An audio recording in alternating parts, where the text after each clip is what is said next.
It was a pretty nice day down the Crowsnest Pass. Waxwings flying around, spring creeks tickling along, pretty pink monkey flowers in bloom, and a little bit of smoke in the sky. Didn't think much of it at the time, although it did turn the greens of the monkey flower leaves kind of yellow. But no, I was too preoccupied by having a visit from this little guy.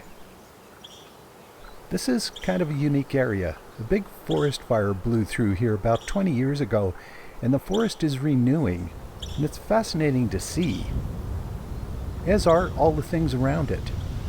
In places where the fire never touched, there's stuff like this self-heal, and other plants that like to cool and damp, like moss, and these bog orchids.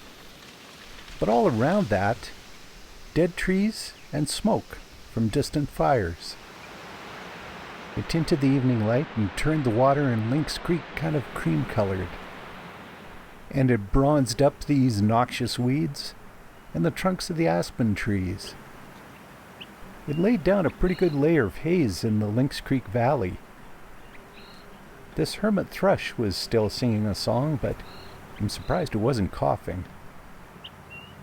And the yellow tint it added warmed up that already warm evening light. All that copper and gold, it was pretty, and it glinted off the water of Lynx Creek. One of my main plans in coming down here, including doing a little fishing, was to try some pictures of the Milky Way.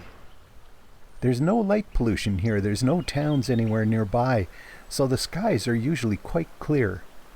Well, we'll see. Turned out that things were pretty orange, but I accidentally turned my headlights on while making a long exposure, and this happened.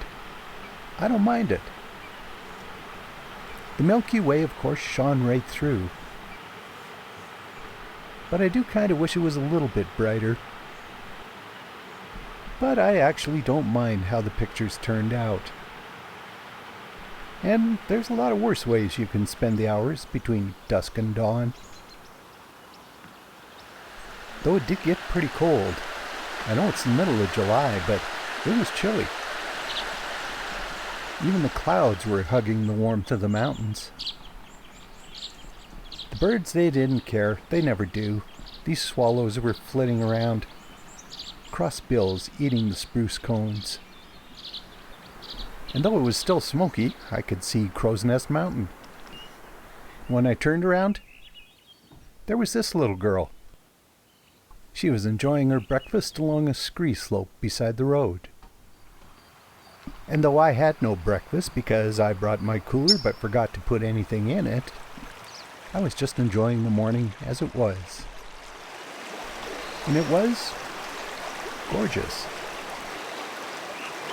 I know I sound like a broken record saying this about southern Alberta every time, but we really do live in such a beautiful place.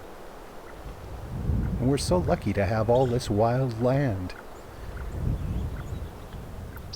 And you know, I don't even mind when it gets smoky at night.